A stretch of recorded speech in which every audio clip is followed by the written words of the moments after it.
given, and it's also Day. It's never been putting the squeeze. They make money on excessive materialism and militarism. We know full well that racism is still that hound of hell.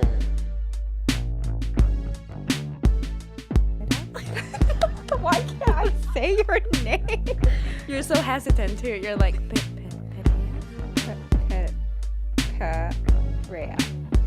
No, that's worse. I mean, I prefer you saying Perea than Perea. Oh God. Oh my gosh, I feel like a really bad friend right now. I'm just like overly incompetent. I like genuinely don't think anyone knows how to pronounce my last name. And this happens in Costa Rica too, because it's a weird last name. Because Pereira is actually a last name that people know.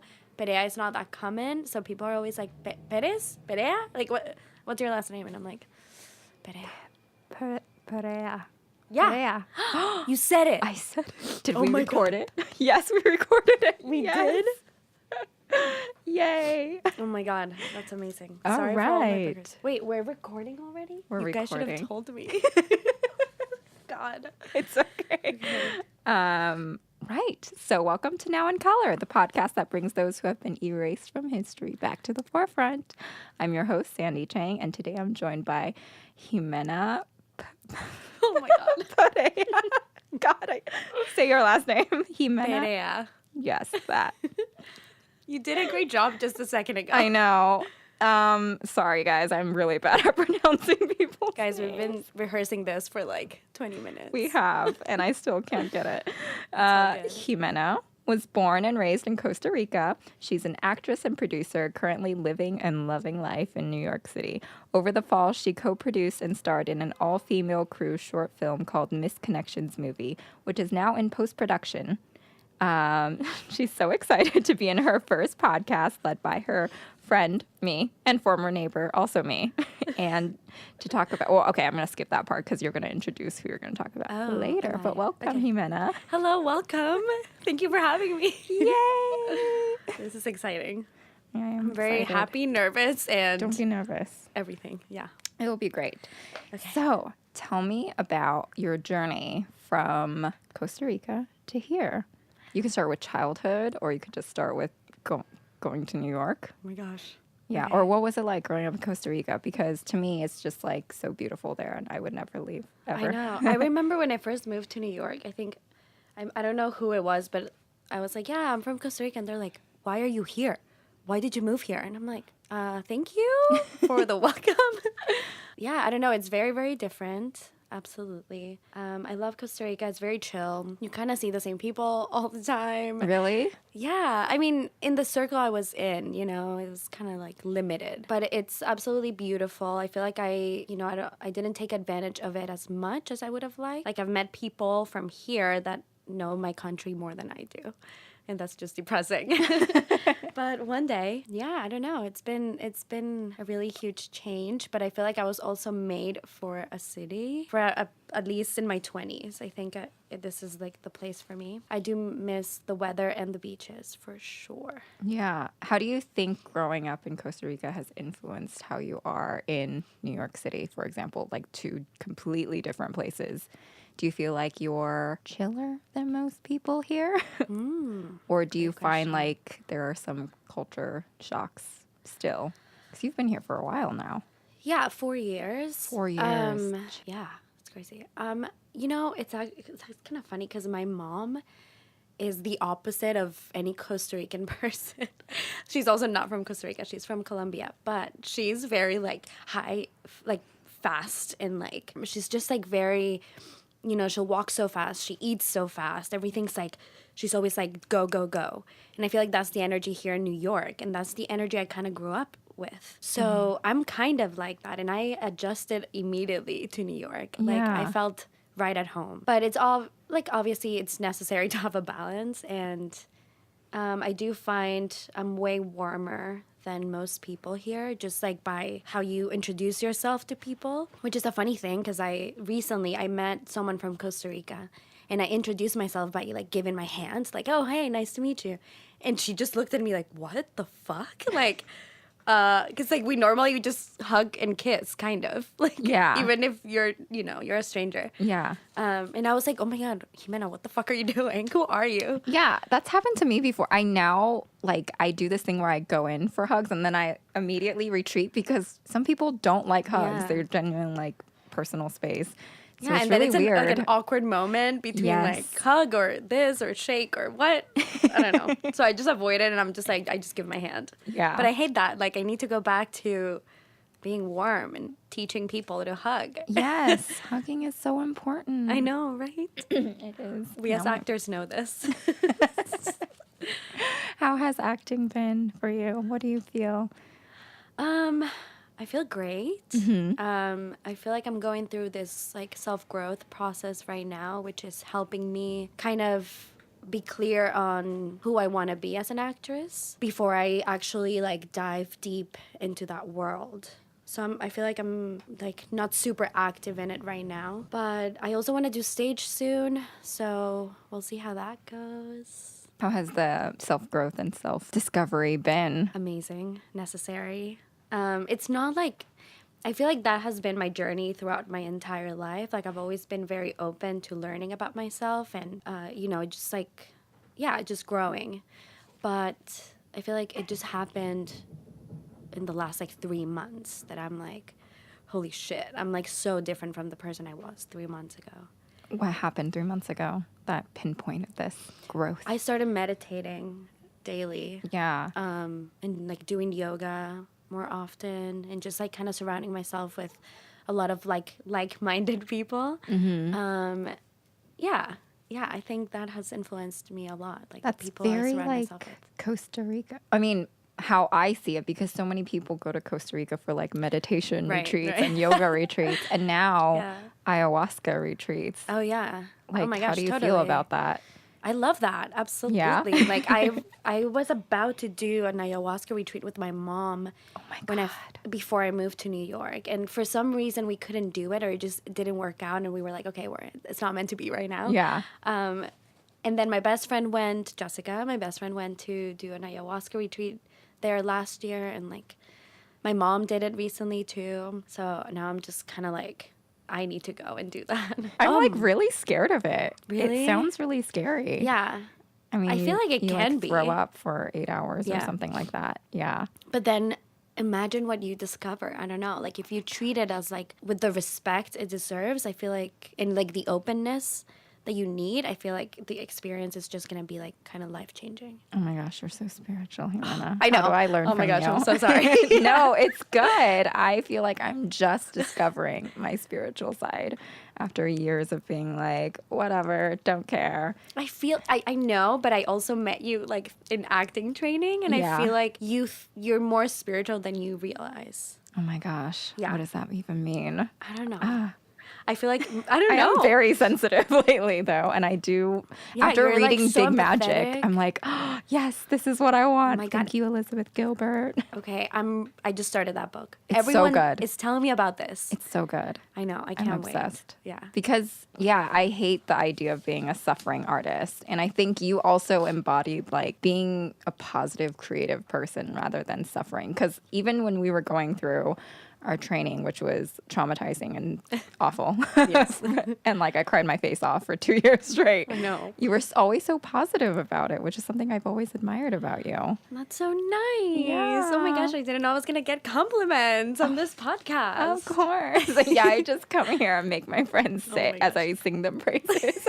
I love it. I'm going to come more often. Thank you for that. I feel like I was also just a big part of the whole experience for me was just being so grateful to be able to be there. So, and yeah, to take these classes and like, finally discovering what acting was for me, because like I always knew, but I never had the tools to see that. And then finally I arrive here and it's everything I wanted ever. So like I was just like so grateful, and like, yeah, my heart was broken and I was like emotionally fucking unstable. And it's like, Same. yeah, it's, I don't know. It's like probably the worst and best experience you could have. You know, Yeah. that's how I describe it. Yeah, we were like in a cult for 2 years. When did you discover that you wanted to be an actor? Oh my God, I was 8 years old, 7 or 8. And I was talking with my friends and we were talking about like a film or a TV show. And they referred to this person as like an actress. And I was like, wait, that's a job? Like that? People do that? No, I don't know. I guess like I didn't even put the pieces together before that like it was a job. It wasn't real life. Yeah. Even though I knew it wasn't real life. But I realized it was a career and I was like, oh my God, I'm going to be an actress. And then it just never disappeared, you know? That's so great. And we talked about this before, but I remember I asked you in Costa Rica, did you feel like you had anyone to look up to, or was it mostly like American mainstream media? Yeah, thanks for bringing that up because I did not have anyone to look up to. Yeah. It was always like I would always watch just American shows. Also, like to the point where I knew that if I wanted to be an actress, I had to like get rid of my accent and, you know. I remember you talking about that in Yeah. school. And Yeah, I was like, 'cause- why? Your accent, I don't even hear it most of Yeah. the time. And it also I mean, I makes feel like you. now it might not be as limiting. You know, you can embrace it and make a career out of that. But also, it wasn't like that when I was growing up, you know? And the fact that I couldn't see anyone on TV with, like, good quality stuff. Because, like, what you would see on TV that was, like, Hispanic was, like, telenovelas, and that was, like, horrific. I hated them so much, you know? Like, I knew that was not what I wanted to do. And there's so many great things, like, Hispanic stuff made. Like, there's a lot, but I never had access to it. I would just watch American television. Yeah. So that's all I had to look up to. Yeah. Really, yeah. Do you wish there were other, like, do you think things would have changed for you if you had, I don't even know, a Leonardo DiCaprio of Costa Rica? I don't my even gosh. like him that much. But I he was love the this first example. person that I thought of, actually. Oh my God, that's so funny. Or Meryl out of all Streep. people. Yeah. I can't think of actors today. Yeah, I think I would. It would have changed everything. Yeah. Because, you know, people, at least in Costa Rica, people don't or didn't take acting as seriously as they do here. So even like the theater that I went to see and the acting classes I took in Costa Rica were kind of, I wasn't like that into them, you know? And I was like, I know this is not what I want to do. And I know it's acting, but this is not it. So I feel like it would have changed a lot. I would have, you know, taken it more seriously and wouldn't have waited so long to actually get a proper training. Yeah. Or like the opportunity would have been there, maybe. I don't know. Well, this leads us to our topic of the day, someone for all of us to look up to. Yes. Who did you bring in today? Okay. It's not a test. Jimena has know. like stacks of papers, like, and it's really cute. so nervous. Don't be nervous. It's literally just me. I'm like, please remember everything you studied. oh my gosh. Yeah, she know. said she studied before she came here. I'm like, I legit did. yeah. I've A been lot of like- guests do that. They're just like, this feels like a pop quiz. It's like, I mean, I've had fun because it kind of feels, you know, when you like research a character for like acting, I just feel so close to her now. Like, I feel like I know so much about her. And she's like such a badass. I can't wait to like talk about her. But Oh, yes, that reminds me. I wanted to bring up we both had the same character in acting school. Rosie Roberts. So I definitely Oh my God, understand I like forgot feeling about like that. living in a character because Yeah. I'm pretty sure that's what traumatized me. Like, oh, for sure. Did I Yeah. tell you I went back a year later and saw someone doing that? And I was like, I legit had like a panic attack. I was like, did I tell you about this lump I had behind my ear? no. And then like I had to get a biopsy. It was like a whole thing that gosh, are happened. you okay? Yeah, I'm fine. Someone we know Yes. also had the same character, and she also had a lump behind her ear. So I'm pretty Oh, sure wow. it was like a stress-induced like oh my God. lump from being this one character who's not real, but Yeah. at the time It felt real. It felt It way felt too real. real, and I needed like an exorcism to happen. Yeah, but you know what? That was like my favorite part of the training. Yeah. So, yeah. I don't know if it, I mean, yes, I'm glad I discovered that I can go there with myself into such a dark place, but it was really hard to get out. So I wish there was like a way to train us to get out quicker. Yeah, that's what I discovered going back a year later when I was still like having the same like feelings about it. I was like, fuck, this is not healed, you know? Yeah.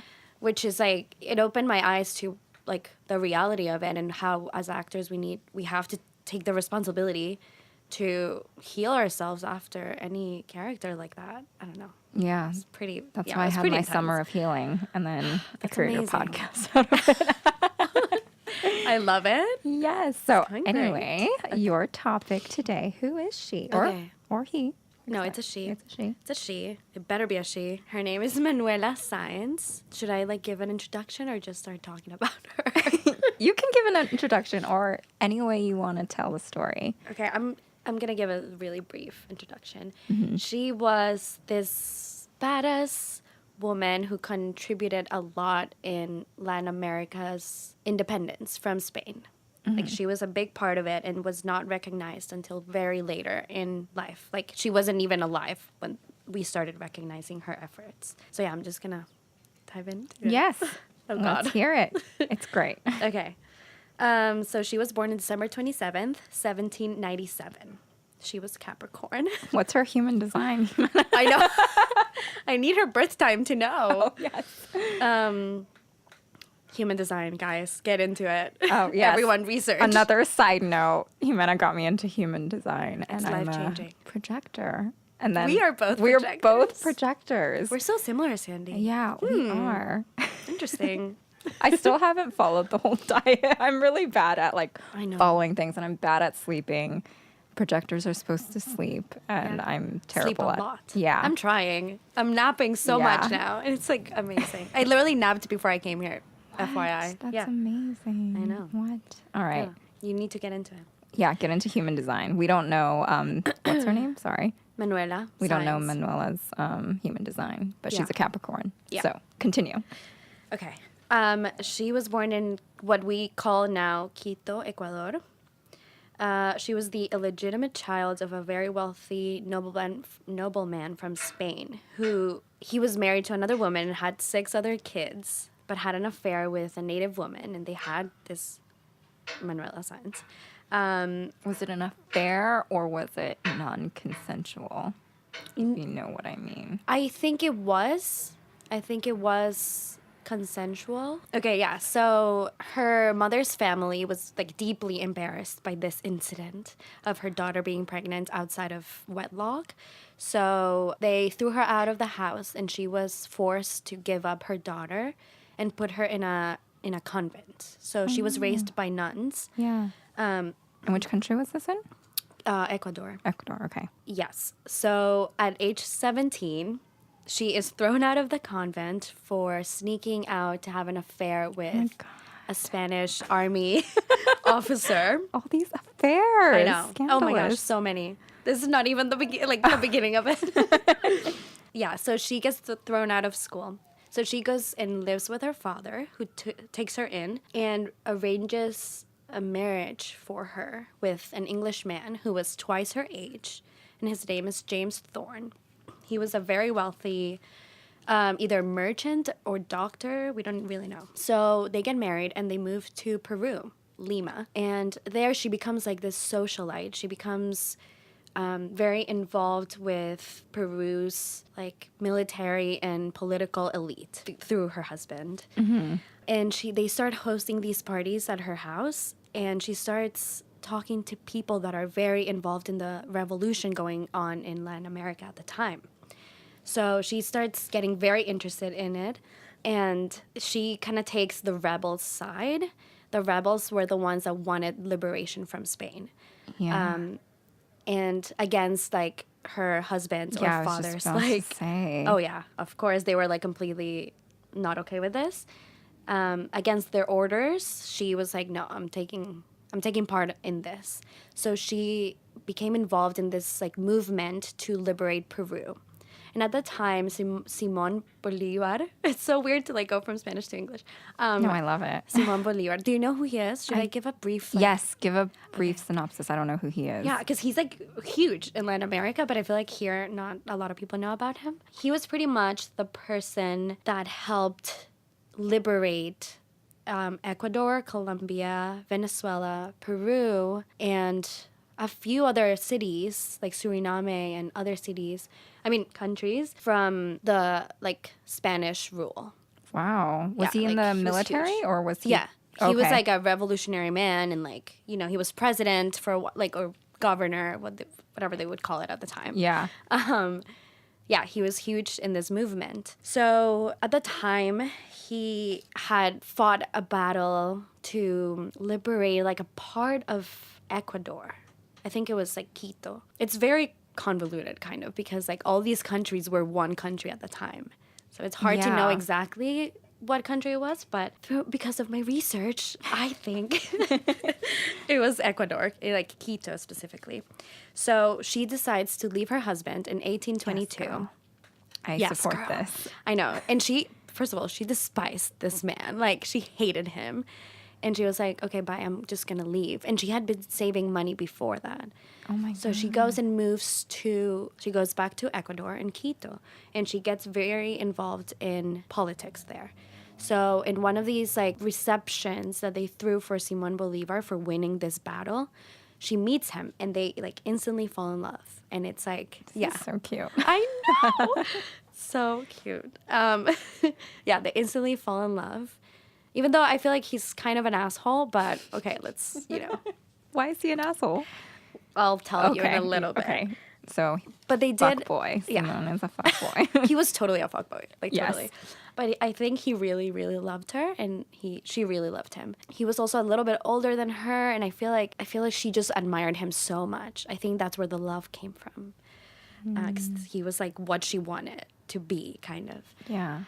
So yeah, they get together, and immediately she becomes like his confidant and like his advisor, and she is like responsible for every like military plannings, or like she knew everything about him and his life and his like plans for the revolution. Yeah, so they started a relationship of 8 years until his passing. How old was he? Oh, did he die in battle or something? Well, he died of tuberculosis, but he was pretty young. He was like 50, I believe. Oh, yeah. Yeah. But they were together for 8 years, but like on and like not an on and off. It was pretty much on, but they were not in the same place. So there's so many love letters that they exchanged throughout the years. Some of them were burned because at the time they didn't want it to be known that Simón Bolívar was having an affair with this woman because his wife had passed away years before. married. Yeah, he was married. Did he have kids? No. Okay. Yeah. He was married. It's actually kind of cute because he was married. His wife passed away, and he was like, I promise never to marry again. And he kept his promise. But Manuela was actually still married until like her husband passed away, like many, many years later. Yeah. But she was like, fuck it. Yeah. So she was like considered like a whore, you know. She was, yeah, she didn't Simone's have a not good rep. whore? What? Simone's not a whore? I know, for right? Sleeping around. Yeah, and he was known to have so many affairs with other women, but this one was like the one, kind of. The one. And where was I? Love So affair. they had an 8-year affair and then he passes away. Yeah. Well, not yet. Not yet, Let's okay. go back. They're in the affair. By this time, he's very active in the revolution. He's like, there's so many battles and wars going on, and Manuela is part of it 100%. She's there by his side 100%, and like literally would fight in the battles. Which at the time, I don't know if she was the only woman doing that, but there were probably, like, you could count them with your finger if there were any women there. Yeah. She would come, like, she was a great rider, like a horse rider, and she would be in all the battles, taking care of the wounded, bringing food, also just, like, being by Simón Bolívar's, like, side, advising him. Yeah, she was very, very involved. And Simón Bolívar's right-hand man was like, okay, you need to give her, like, credit. Like, she's amazing. So she was ranked lieutenant. That's amazing. Yeah. For, and then for yeah. a specific battle. Yeah. And then after that, there's another battle, and she, like, also fights in this battle, and they win. And she becomes colonel of, like, Colombian's army. Wow. Yeah. Pretty big deal. That is a huge deal. Yeah. And Peru gives her this medal called Order of the Sun for, her efforts in the revolution. So she did get, like, recognized at the time. But I feel like, I'll get into that later, but when she passed away, people kind of just ignored it. Like, they forgot about this woman until, like, much, much later, when now we're, like, realizing what a great woman she was. She was also very active in fighting for women's rights at the time. At this time, I feel like she was such a feminist, like we would consider a feminist right now. She left her husband. She was doing what she wanted. She was fighting for what she believed in. I don't know. She was, like, such a badass. She would, like, supposedly, wear, like, men's clothing and, like, ride her horse. And everyone was against this. Like, at the time, women couldn't even wear pants, Yeah. So, yeah, she was like a what is it? Rule breaker. I love it. Hashtag. We need more women like that. I know. It's amazing. Okay, so, let's see. I already said all of this. Oh my gosh. Good job, Jimena. Good job. See, you're passing the test. I know. I'm so happy. This is really cool. I had no idea this person existed. No, me neither. I Yeah. should have known, So she saved Simón Bolívar's life twice. Wow. Which kind of makes it, like, if you think about it, that's such a big deal because where would we be without this man? And where would we be without her? 'Cause she saved his life the first time. She was also kind of a spy, by the way. Like, she Wow, knew... what does she not do? I know, because she was very good at, like, being social, I think. Like, she was... Yeah, because she was a socialite. Yeah. So she knew so many secrets, and people would tell her stuff. So she would share this information with Simón. And one time she heard that they were trying to assassinate him, his enemies. He had a bunch of enemies. They were trying to assassinate him at a party, and she was not invited to this party. And she told him, and he's like, I think I'll be okay. And he goes to the fucking party. Oh my God. And so she arrives dressed as, like, a military person, and they're like, no, sorry, you can't come in. Later they found out that the guard was one of the ones that wanted to kill him. But then, so she came back to the party in rags. Like, she came, like, looking like a homeless woman and yelling. Oh, also, Simón Bolívar was known as the Liberator. That's how people would call him. So she would start screaming, "Long live the Liberator," in this party. And, outside, I'm guessing. And it, like, stirred a lot of commotion. And he was, like, deeply embarrassed by this. So he left the party to, like, kind of reprimand her and just be like, "You fucking idiot, what are you doing to me?" And then they leave the party, and then obviously the assassins come to the party, and he's not there. So she saved his life. Then Oh my God, I kind of hate Simone, but I know continue. he's kind of an asshole. And what this is worse. Oh Wait. no. How The could he second get time worse? the second time is even more exciting to me. This is why I picked her, because I read this story and I was like, oh my God, girl, you're amazing. So they were living in their presidential home in Colombia at the time. This was 6 weeks after that assassination attempt. And she hears something outside, and she's like, okay, they're here to kill him. Like, I think she had a feeling, or they told her or something. And she's like, I think that it was in the middle of the night, and she gives him a sword and a gun, and she's like, jump out the window. Yeah, and she's like, just fucking escape, I'll take care of it. And he jumps out the window and escapes. And she confronts the assassins, and they beat her up. And then weeks later, he talks about this attempt, because everyone knew about it, and he talks about it, and he's just like, he gives himself all the credit, pretty much. He's like, I escaped. I managed to escape through the window. But he doesn't say, like, Manuela was there to save me. But now we know that she saved him, because in his letters, he would write, like, you're the liberator of the liberator. Like, that's what became her name. Like, thank you for saving my life, whatever. So that's how we know that she saved his life. But he didn't admit it at the time, which is fucked God, up. I fucking hate this guy. I know. I'm like, Manuela, you're so smart. What are you doing? Oh, yeah, why are you with this it's guy? love. It's love. God, it's not What can love. we say? It's toxic. I Get know. out, girl. It's toxic. Yes. So I think that was pretty fucking great. That's and badass. amazing. Yeah. Yeah. That is so badass. And then I think a couple of years later, he passed away in Colombia from tuberculosis. And he didn't leave anything for her or any like legal protection or whatever. So they exiled her. Is that how you say that? Mm-hmm. Exiled her from Colombia.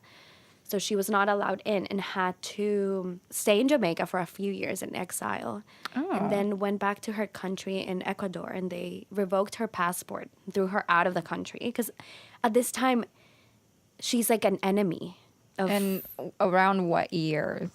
1830s. Okay. Because Simón Bolívar's like enemies came into power after his passing. So that's why she's like having so much trouble. Yeah. So she ends up, this is so sad, she ends up moving to this small town in Peru, kind of like taking refuge there. And she's completely poor. She starts selling tobacco and translating letters from North Americans writing to their like lovers in Latin America. It was funny because they said like North American whale hunters, like so specifically. Yeah. Yeah, I guess they had a lot of affairs with Latin American women. So she would translate these letters, and that's how she would make money. And then she became disabled when the stairs in her house collapsed. Yeah, so bad. And she was also like alone, you know? She didn't have kids. She didn't have a family. She didn't have anybody. And then she didn't have dies. her friends. She didn't make any friends. Well, I'm guessing she did, but they were probably like fake friends, you know? Fucking fake friends. Fuck fake friends. Yeah. She also had to run away. Like, she had to run away. So, yeah, she dies alone and from diphtheria. I hope I'm saying this correctly. I don't know what that is. I can't pronounce anything, as you know. Yes, diphtheria. Wait. Okay, it's a serious infection of the nose and throat. Okay. So she dies of this alone. They burn her ashes and they throw them in a mass grave. Who's they? Just Like people? the government, I'm guessing. Yeah. Yeah. So her remains were like scattered with like a bunch of other people's remains.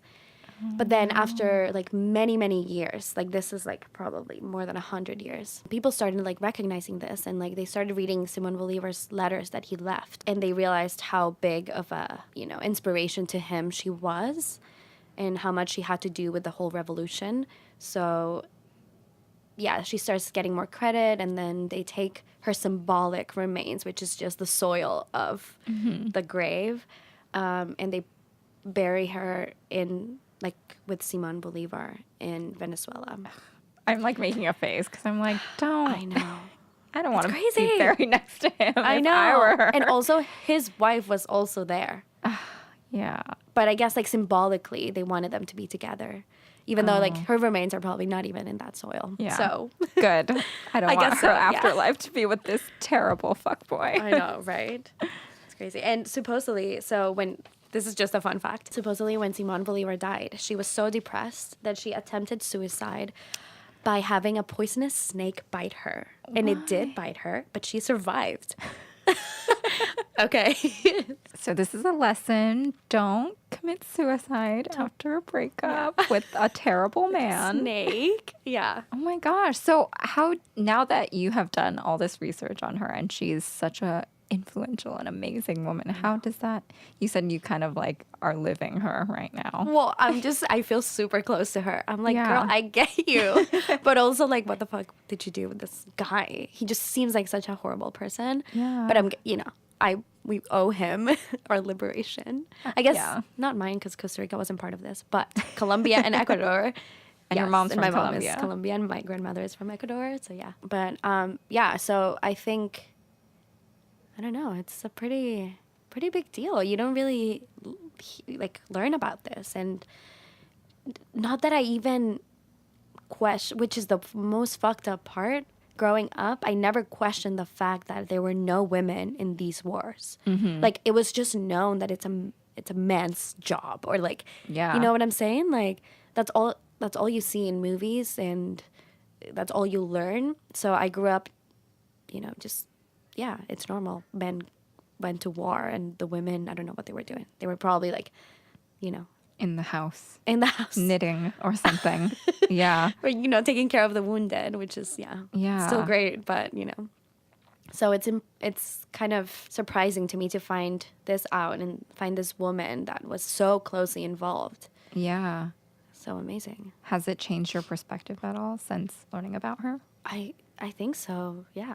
Yeah. Like, she was just like, I feel like she was very confident in who she was and had a very clear idea of who she was and gave no fucks. And this was like in the 1800s, like this is insane. This is not 50 years ago. No, Yeah. like this is a while ago. It's amazing.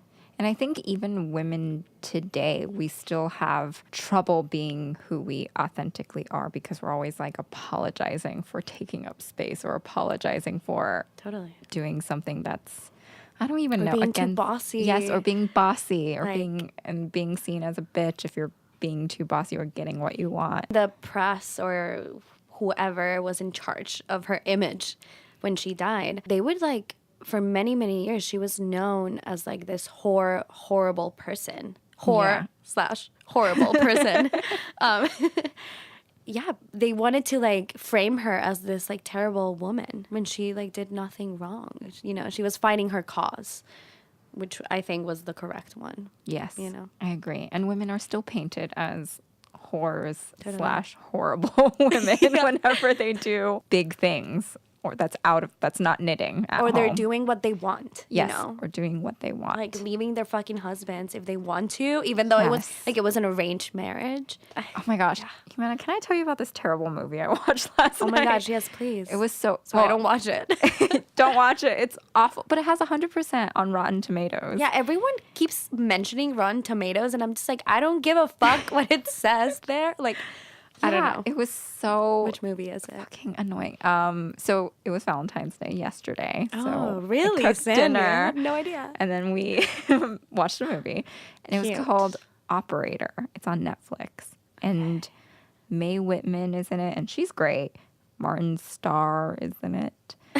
It was an awful movie. What is it about? And I think I was reading the other reviews, and everyone was just like, yeah, it's so real and it's like so real about relationships, but it's about a programmer who creates a robot version of his wife. So his wife is Mae Whitman, and she's like very empathetic and caring and always Whoops. no worries. Sorry. That's my tea. and always like is there for him when he's having some sort of like panic attack at work because he can't build robots correctly. Wait, this is the robot or the actual wife? This is the actual wife. Okay. So they create they want to create like a customer service voice for this like healthcare company, but the robot that they've created isn't empathetic enough. And he's like, let's use my wife. Let's use her because she's so empathetic. And they program her, like her voice and her personality into this robot voice thing for this healthcare company. And as the movie goes on, he starts relying on this robot voice. Like he calls it and like masturbates to it. It's like the worst movie I've ever seen. Wait, and so he starts like Yeah, hey, I've had a terrible day. Blah, yeah, blah, blah. and he's like so dependent on my his gosh. wife and his robot wife. And it was just so fucking annoying to me because the entire time he kept saying, I need you. I just need you. And it was like so clingy and so needy and manipulative and toxic. And also, you have the real person next to you. Yes, that too. And then like the ending was supposed to be like quirky and cute, like indie rom-coms are. And I hated it because it was romanticizing this needy behavior from men.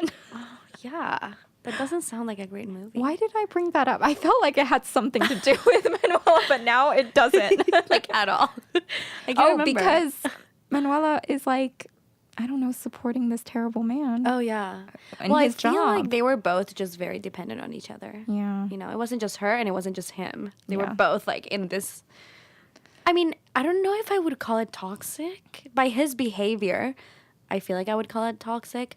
But at the same time, the love was genuine and he did accomplish his greatest accomplishments when he was with her. So I think that's pretty cool. I guess. Guess what? Over. I feel like when you were talking about the story, I was just like, I feel like Jimena could be this woman in a movie. Oh my gosh. I'm always it's just like, probably make this because I into a said that I movie. felt so close to her. Yeah. I would love that. Yeah. Are there any depictions of her, like in art or Yeah, there are. Yeah. Oh my gosh. Wait, now I'm like, they could morph me into looking like her, I guess. Yeah. She just looks like whatever. Yeah. Are there any movies or books about her at all? There are some books, and you know Gabriel Garcia Marquez? 100 Years of Solitude yeah. and Love in the Time of Cholera? Yeah. Yes. He mentions her like in one of his books, and there's like a bunch of like recognition, but I don't think there's I think there's gonna be a movie or like a kids movie kind of. A kids movie? Yeah. I feel like there has been a movie or there will be a movie, but more I think it's like animated or something like that. So I could definitely play this role. Or someone you hire could me to this. produce it. Yes, producers out there. I'm Yeah. always saying Yeah, there's like I've heard so you. many free ideas on this podcast. Honestly, yes. And you have the Yeah. actress already, okay? Yes, So. and you have the actress right here. She Hello. can speak Spanish, and I can't speak anything. She can't pronounce my last name. Yeah. It's all good. I have like it's like a platform to just be like, because there's always this, they're just like, yeah, I feel like Hollywood is running out of ideas. That's why they keep doing reboots. And I'm just like, how? How are you running out of ideas? Yeah. There's so many stories out there to be told. It's just so sad. I mean, to I've me. definitely had that thought before when I'm like, oh, you just don't know what to do anymore, you know? Yeah. But like, it's like ignorance. It's a lack of research because there's so many great people out there that are worth talking about, like all the people in your podcast, you know? Like, I've learned so much. And I'm like, how do we not know about this? This is insane. Yeah, I do think it's intentional. Yeah, I recently went absolutely. to an event with Helen Zia. I'm in love with her, but she's talking about this hidden history in the Chinese Civil War, and she basically was saying that there are no books written about this, even though millions of people fled and like who knows how many people died from it. And it was just like a generation ago. Like my grandparents were in this, and that's why they fled to Taiwan. And she was saying it's because history is so regulated by every country. Because the few books that are written, it's written in Taiwan. And of course, Taiwan has like a whole other side to it. It's still like biased in its own way. So yeah, I do think it's intentional that they like hide people and hide all these stories. Totally. There's so many, like, even this woman, you know, they hid her life and her legacy for so many years until now. So, like, not now, but, like, recent years. Just because they decided to, you know, like, yeah. Yeah. I mean, you're a producer, too. You can also make this movie. I guess so. I Yeah. guess so. How was it making Misconnections? I mean, it's in post-production now. Yeah. So fun. All-female cast and crew, right? Well, cast, no, because there's one guy Okay. in the movie. Yeah, I was like, fuck. It's a love story, so I was like, oh, man. I wish it would be like, I would be lesbian in this film, so it would be all women, but it was a man. It was amazing because it was a collaboration of amazing women, and we were all friends. Like, my best friend from forever, since 6 years old, was the director of it. So she came from Costa Rica to direct it. It's amazing. And my best friend here, Jessica, she was the one that wrote it and did like literally everything for it. So, and she's like the co-star too. Co-star, oh my gosh, that sounds so weird. Like, you know, the other person. So it was so fun. And I was like, okay, we're all doing this as friends. I don't know if this is going to go well, because you don't know how you're going to work with friends. You never know, you know? Oh, And yes. yeah, You it can never go like bad. But it was amazing, and we had so much fun. And there were moments of stress, but we all assumed our roles, and we all respected each other's like roles. And, you know, we barely were behind in shooting, like, which never happens, honestly. In all the film shoots I've been in, we're always behind. So this was like insane. I was like, we worked so hard, and it just like, we had so many issues that happened, but we managed to get through them. And like, dude, yeah, it was awesome. I'm like super proud of that. That's so great. Yeah. And when can people expect to see it? I don't know. It might be a while because we're still in post-production. We're still doing sound editing. John to do that. Oh, John is a dude. Sorry, Oh, John. John's a dude. Sorry. I know. It's been hard. There's so many talented dudes out there, but there's also women. So it took us a while to find like the woman, but we found her. Yeah, it's in post-production, and then we are trying to get into festivals. So sometimes festivals won't let you screen it or share it before, so we're trying not to do that. Yeah. So it might be a while. Yeah. And it's always so hard to see yourself on camera. Like, I hate it. I hate watching it. Whenever they send me an email like, oh, this is the rough cut or whatever, I'm like, fuck. I don't want to see this. Like, I'm so proud of it, but it's so hard to watch it. Yeah. You love your voice, but you can't see I do love my voice, yes. You do have a good voice. I'm glad you love your do voice too. because a lot of people are like, I hate my voice when they come on. And I'm like, you should love it. I know. I feel Own like it's a it. thing to hate your voice, but for some reason I don't. Women hate their voices. And I'm Really? like, it's sexism at work. That sucks. Yeah. And it's true now that I think about it. It's just women. Yeah, because I think we're trained to think that women's voices are annoying or something. Ugh. And I'm like, nope. That sucks. Yeah. It's also, I feel like I'm going to bring up acting again. It's so okay. sorry. No, don't apologize. I always bring up acting and everything. I'm like, okay, this is not my entire life, guys. It kind of is. In acting training, we go through voice training, and I feel like that also helped me embracing my voice. Because I remember, like, growing up, my mom has a really deep voice. Like, she talks like this. Like, people on the phone think she's a man. And I always felt like I didn't want that. And I would hear my voice being kind of low, which is not really, but it kind of. And I was like, I don't think your voice is low. it can get like, I don't know. I think I'm just traumatized. But then, so I would like try to make it more feminine. This was when I was, 11, 12, whatever. And then I was just like, fuck it. This is my voice and I do like it. So I'm embracing it now. Yes, you have such like it is like the energy. It's so positive and light and yeah. Likewise. Yeah, and you're always smiling. Like I said, through school, you're always smiling. I'm like smiling. While I was like, so I'm funny. dying. My heart is breaking. Oh, nonstop. Sandie. I know, it was tough. But I feel like you're also very positive. Like, Yes, post school. Yeah, I think the thing is with school, people probably thought I was like this very dark, because I was in a dark place with that fucking character. And I wasn't. no, I that. mean, That's not acting me. training is dark. Like, Acting training's dark. Yeah.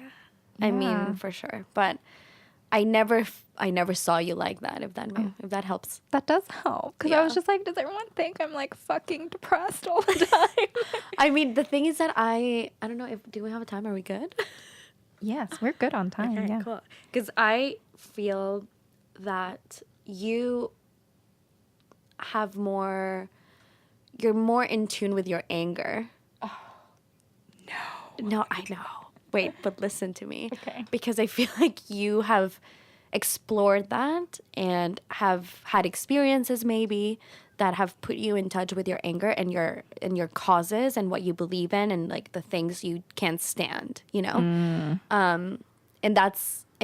I feel like maybe I haven't so much. I feel like also my experience as like a minority, as a person of color, hasn't been extremely hard.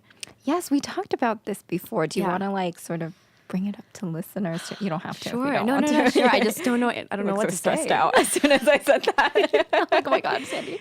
Another quiz. No, it's not a quiz. It's Kidding. just no, because I remember we talked about this when we got matcha that one time where the experiences are so different in Costa Rica, and even when you came here to New York, because New York is kind of like a bubble. Because our experiences have been so different. Yeah, they have. They have, absolutely. Like, I don't think I've had super direct experiences of racism. Mm-hmm. There's definitely things that have happened, but it either hasn't affected me that much or I haven't allowed it to affect me that much. And I've never felt like out of place. Yeah. I mean, I have, obviously I have, but never due to like racism. So I feel like I've been very lucky because of that. I know that's not your experience, and that's why I think like, I don't know, I admire you because you have had these experiences, and now you're just like voicing them out and being like, this is not okay, instead of being like subdued by them. Like, that's not the right word. Like, I guess it's the right word. Does that make sense? It makes sense to me. Yeah, like subdued by them. But you're, Yeah. And like you said, we're in New York, we're in a bubble. A lot of people here are very open-minded. Yes. The people I surround myself with, which is very important. Like I choose people that are open-minded and like cool. Yeah. And I think that actually really helped me even heal a lot during my summer of healing. I had this whole thing where I did realize if I surrounded myself with not like-minded people, like it would really bring me down. Like because I was just so tired of having like devil's advocate debates. And I'm just like, I don't need, like the world is like fucked up already. I can just be in my little bubble. And watch reality TV. I mean, just pretend nothing is happening. I forgot you love reality TV. That's insane. You're crazy. Yeah. You and like the situation. Like, he's changed. He's a changed man. And now I love Lindsay Lohan's Beach Oh my House. God. Wait, that's a thing? It's so good. Please watch it. No, it's I mean, so funny and so silly. You know that video that was viral of her dancing recently? Yeah, I love it. That broke my heart. I wanted to cry because it's like, you're so fucked up. Like, she's better now. She's healed. I'm always defending terrible people. Yeah, I don't know, Sandie. Yeah. I don't know if I'm gonna watch this show. But sorry, we got off track. But yeah, you've had like, because I'm sure in Costa Rica it's much. I've never been there. I don't really know what the culture is actually. It can be anything. Like, I don't want to talk shit about it, but it's also very limited. Like, you don't get to meet so many other people from other races. Like, that's not. There are absolutely, and like especially my class growing up, like in my school, we were all from different countries, which was really cool. But it's not like that. So I don't think I experienced that or saw that because there wasn't anyone to be racist towards. Like, it's very like, is it like very homogenous? Not the whole country, but my social circle was for sure. Like, I don't even like. There might be like a couple of Black people in the whole circle I surrounded myself with, which is like big enough. Yeah. Like that type of thing that I'm just like, I mean, yeah, there was no opportunity to be racist towards anybody because like, there wasn't anybody to be racist. Like, yeah. But even then, like in New York, like, yeah, that I don't see that happening as much. I've definitely been noticing more because I've opened my eyes, but I still don't see it as much. And like I said, the people we surround ourselves with, like it's completely different. Like, they're just amazing. I'm just so lucky. Like I have great friends, and I feel like that has helped a lot. Yes. And like also the feeling of loneliness that New York can give you, which is a myth, and not a myth, but like it's not a direct experience that I've had because of all these great people around me. But I know it's a thing, and I don't know. I feel like the people you surround yourself with are kind of dictate everything else. I completely agree with that. Yeah. Yeah. And as we are slowly running out of time, is there anything that you want listeners? I mean, I feel like that was a great thing that you just said, making sure you surround yourself with great people. But is there quote me on it, Sandie. anything else you would want listeners to learn from either this story or from your own experiences? And what do you hope people can take away from this entire episode? It doesn't have to be one thing. It could be several things. This is like that type of question, like, what are your hobbies? And you're just like, what are your hobbies? Who are you? What are your hobbies outside of me. acting? Oh my God, I have nothing. That's not true. Yeah, I know you have hobbies. Human design. Human design. Oh my God. People. Okay, that's my message. Can that be my message? Yeah, you can. Plug human design. Everyone go fucking research human design, okay? It's going to change your life. It's a lot of information. It's pretty, like, kind of hard to understand. But if you give it a chance, pretty cool. It like involves astrology. Why am I talking about human design? It's like so funny. It involves so many things: your Kabbalah, biophysics, like biochemistry, astrology, your chakras, like everything. You just need your birth time and birth date to know what type of design you are and how you're supposed to live in the world. And this is going to help you so much. Yeah. Yeah, it's great. It's really cool. my And I'm message. usually a skeptic. And Yeah, I mean, I feel like astrology is so big now in New York City for some reason. Yeah. Oh, it's Like huge. everyone's really into astrology. so Yeah, I'm like I meet people sure. and they're like, what sign are you? You know, like Yeah. right away. What sign are you? I am Leo. Oh, I'm Gemini. I don't, like when I say that, people think like, oh, you're two-faced or whatever. But my mom is a Gemini. Yeah. No, I like Geminis. Yeah. But they're, I don't know. Yeah, everyone like has a thing against Geminis, and I'm like, I don't think I'm. What's your rising? Well, I don't. How am I Oh my God, supposed to- Sandie. I have no idea. We need a whole nother podcast so we can yes, get into this is a whole other podcast. this. Yeah. Anything that you want listeners to take away from Manuela's story? Manuela, what's your last name? Manuela Sáenz. Signs.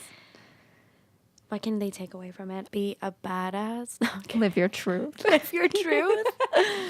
Yeah, just like don't feel. I sound so cheesy right now. No, it's okay. I think live for I'm just cheese. gonna say what I loved about her, and what it was the fact that she was never limited. She never felt limited. Yeah. I think that's Yeah. She was like, yeah, I'm a woman, poor, whatever, this and that, but I don't know. Yeah. I'm gonna be who I am, and Yeah, and I think thrive. that's how you live your life most of the time. At least that's how I see you. I hope so. Yeah. Thank you. You're so positive. I Little love ray of you. sunshine. I love you too. It's so funny. This is like love my you. MDMA experience where I took years ago. My face. I I'm tried like, what? ecstasy for the first time. Yay! And then I told my best friend that I loved her for 8 hours straight. Oh my gosh. Yeah. You're so loving, see? You're so loving. Deep down, I'm just like a ball of No. feels and goo. Not and, deep down. It's pretty much and out anger, there. apparently. Yeah, I do have a lot of anger. Yeah, because Yeah. you can't filter feelings. It's all of them. Yeah. That's the point. To feel them all. Well, thank you so much for coming on this podcast. so it was such a happy. joy. I feel like Yeah. I could just like giggle and talk to you forever. I know. Yeah. Well, we do when we Yes. get together. We do. I love you so much. Thank you love for you having me. This was too. so fun. I was so nervous, but it was really Oh my fun. gosh, it was great. It also Such felt a like 5 great- minutes, and it's been like an hour. Yeah, So, it was great. Thank you so love you. much. Thank Oh you. yes, before we go, is there anywhere people can find you? Any things that are coming up for you that you want to plug? Well, to everyone out there, if you want to hire me in your movie or play, no, I don't know. I mean, I'm not that legit, but I have Instagram. She's a great actress, guys. Yeah, plug your Instagram. if you Yeah. want. Oh, wait, Instagram handle? Yeah, go for it. Like, should I just say it? Yeah. Sorry. At JIMEPEREA. Yeah, Jimena Perea. Perea. Yeah, you're getting better. Oh my gosh, I can do it. Yeah, say it again. Perea. Oh my gosh, you did it. Oh my gosh. Yes, we came Sandie. full circle on this podcast. Yay! You did it. I'm so proud. Thank you. And you can find this podcast and all my mispronunciations on Now in Color Podcast on Twitter, Facebook, Instagram. And this is, as always, presented at Brick by Brick Studios. You can also find them on Twitter. No, not on Twitter, Instagram and Facebook. And thank you for listening. Bye.